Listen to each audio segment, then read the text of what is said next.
Beverly Beem, Emeritus Professor of English, Walla Walla University. How in the world did you come here? Oh my, a long time ago now. 76, so it's been a while. I knew a little bit about Walla Walla from just a few hints coming, wafting across the mountains, you know. Were you perhaps stationed somewhere in the Midwest? Yes, I had been teaching at two other institutions. But I remember one occasion in which a student had a Walla Walla bulletin sitting on their desk. And during a quiz, I just meandered over, picked it up, and sort of thumbed over to the English department and saw, wow, they're doing some interesting things there. And so when Helen Thompson-Zolber now called me to come interview, I was just thrilled. And when I came, within a year, I sort of decided this is a place I want to stay. Just sort of invest myself in this place. I wanted to put down roots somewhere. I had been in several other places to teach and had been also, you know, growing up in a worker's home, so acquainted with moving. What were some of the places you lived growing up? Well, I was born in Arkansas and grew up in New England and in Atlanta, the Deep South, and the Midwest, Texas, Nebraska, went to school in Michigan. So I feel like I've just been up and down the East Coast and the Midwest, and now here's my... This was the one corner of the country you hadn't yet been to. And it was wonderful. Now, what did they hire you to come and do? What was your academic preparation? What did you come here prepared to do? Right. Helen Zolber was leaving, and she is Renaissance, and that is my specialty. What really made you want to do Renaissance Lit? The devotional poetry of the 17th century, particularly George Herbert and John Donne. How did they enrich your soul? What really connected you with those writers? Both of those authors just have a way of wrestling with God, expressing all the emotions of someone struggling with life, struggling with the issues of living and serving God. You came here and you said, you settled in, wow, this feels right. What made that feel right? I think I found here a sense of community, a sense of family even, a sense of here is a group of people who care about what I care about, who work together.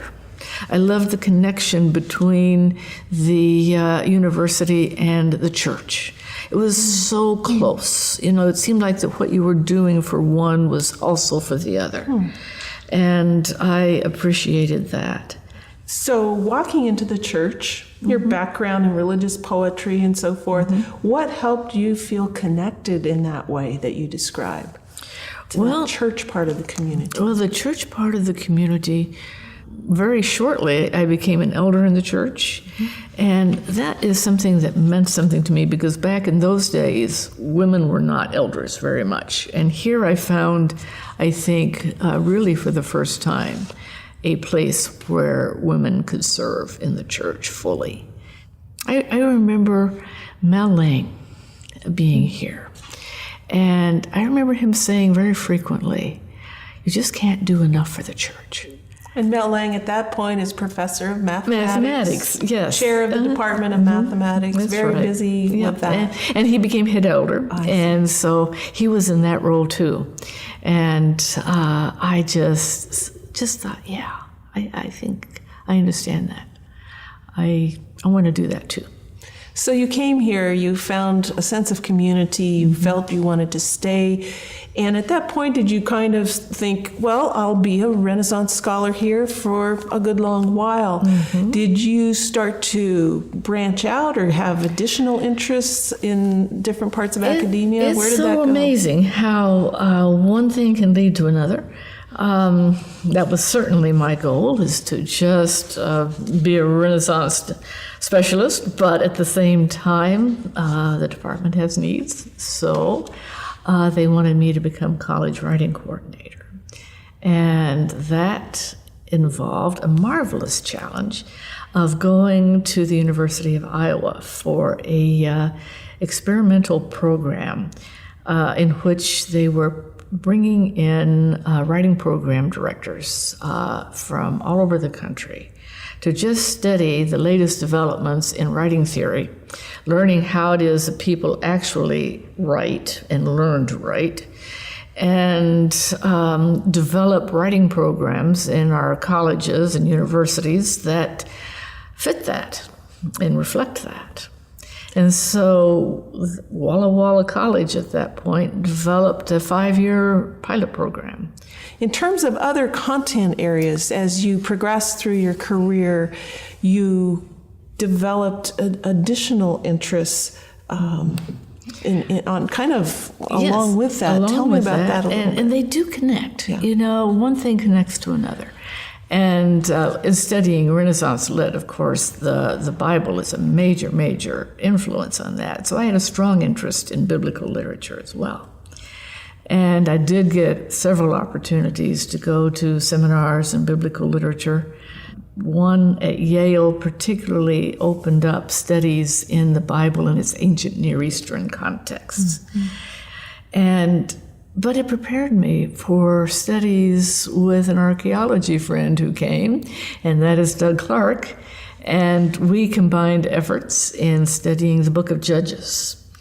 And why Judges? Why not Esther or the Psalms? Why Judges? Judges, because they have great stories, lots of great stories. And what it was such fun for us is as we combined this interdisciplinary approach to biblical narrative and the book of Judges, we could almost provide a good model for studying the Bible that brings in all the questions that the different fields have to bring to a text.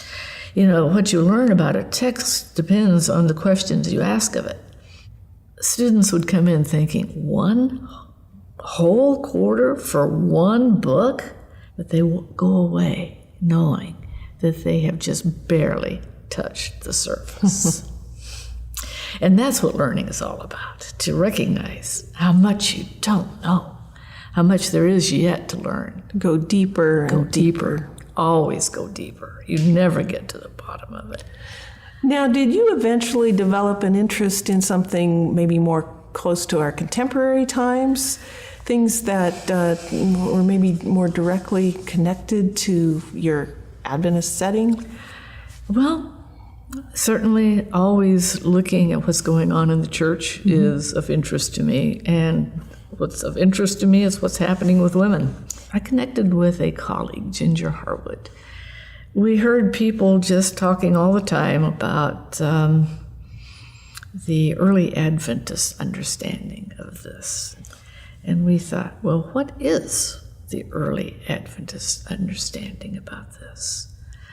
And the only way to know would be to just go through early Adventist sources in a systematic way. We chose the Review and Herald because that was the flagship work for the representing the Adventist Church from the very, very beginning, 1850.